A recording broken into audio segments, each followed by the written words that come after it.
Veia cava inferior serve para avaliar a volemia? Eu tenho certeza que se você já trabalhou no CTI, você já tentou avaliar o estado volêmico do seu paciente fazendo um ultrassom à beira-leito para ver a cava inferior. Mas isso pode ser uma pegadinha. Entender o status volêmico do paciente é essencial no paciente grave. Hipovolemia, eu vou levar hipoperfusão. Hipervolemia, eu vou levar disfunção orgânica, congestão e eu aumento a morbidade dentro da UTI. Mas como a gente consegue determinar isso com precisão? Vamos conversar sobre a veia cava inferior? A gente já viu isso no vídeo da PVC, mas o ideal para a gente ver o estado volêmico do paciente, avaliar a pré-carga, seria a gente medir a pressão no átrio direito. Mas isso a gente só vê por cateterismo cardíaco.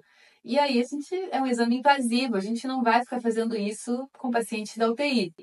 E aí, quando a gente estava fazendo residência, o ultrassom veio como algo revolucionário. Bem antes de fazer residência, né? Mas aqui pra gente foi o boom. E a gente viu aquilo como uma ferramenta incrível para a gente poder avaliar não só a volemia, mas várias outras coisas no paciente, né? Mas existem também várias armadilhas nesse ultrassom. E principalmente nas medidas de veia cava inferior. E aí, o ecofuncional ele acaba falhando em vários conceitos básicos da fisiologia. Por exemplo, a relação entre o volume diastólico final e o volume sistólico é super variável no paciente crítico. O volume diastólico final não representa bem o volume intravascular total. A fração de ejeção do VE não é sinônimo de boa função cardíaca. Ela depende da pós-carga. Então, mesmo que a gente tenha lá o ultrassom ali na mão e a gente sabendo usar, talvez usar as medidas de veia cava inferior para avaliar a volemia não seja a melhor das ideias. Vamos entender por quê. Vamos lá, a teoria é linda. Uma veia cava grande, digo cheia, com colapsabilidade reduzida, significa que o paciente está hipervolêmico. Enquanto contrário, uma veia cava pequena, fina, com uma ótima colapsabilidade, o paciente está hipovolêmico.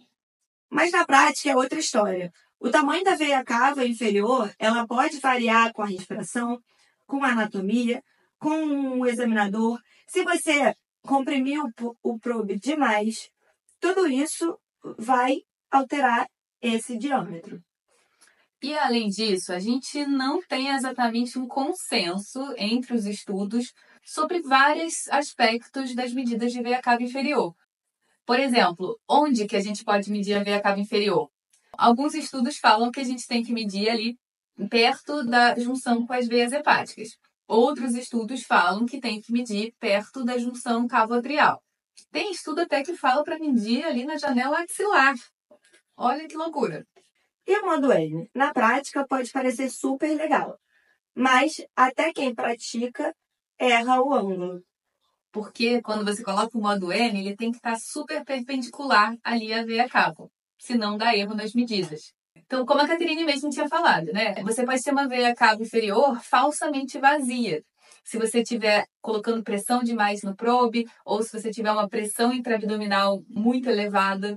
Ou você pode ter uma veia cava inferior falsamente cheia, né? Como na hipertensão pulmonar, na falência de VD, ou qualquer patologia que vai causar uma obstrução ao fluxo, tipo uma embolia pulmonar, um tamponamento cardíaco, e até mesmo você pode ter uma veia cava inferior cheia em atletas que fazem um mecanismo compensatório de dilatação da veia cava inferior.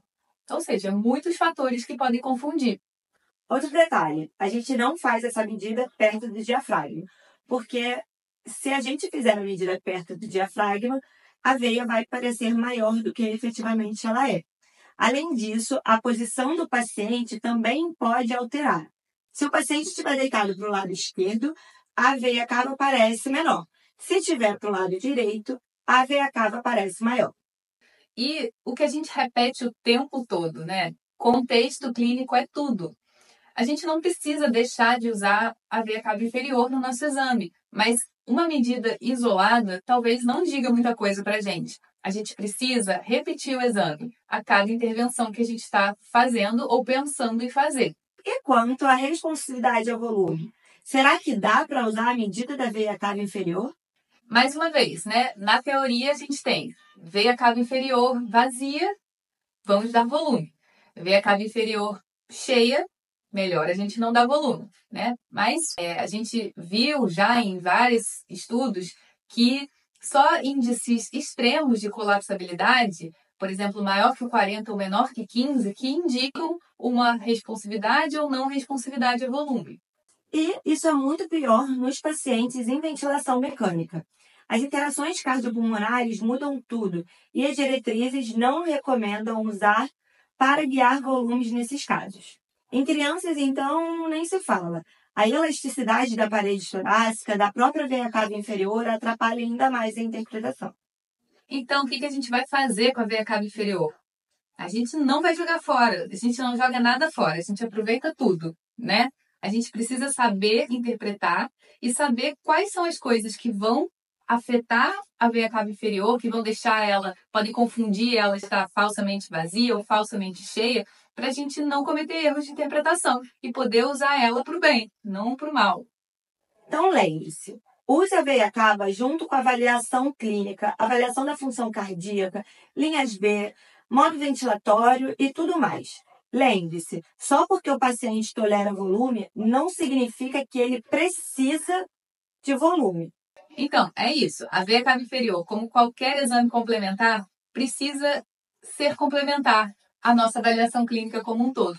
Nada que é feito sozinho vai ajudar 100% na nossa condução. E a gente precisa lembrar, a gente trata o paciente, não o exame. Apesar dos estudos mostrarem isso, e tudo que a gente falou aqui foi baseado em evidência, não significa que a gente, na nossa prática clínica, jogue essa medida fora.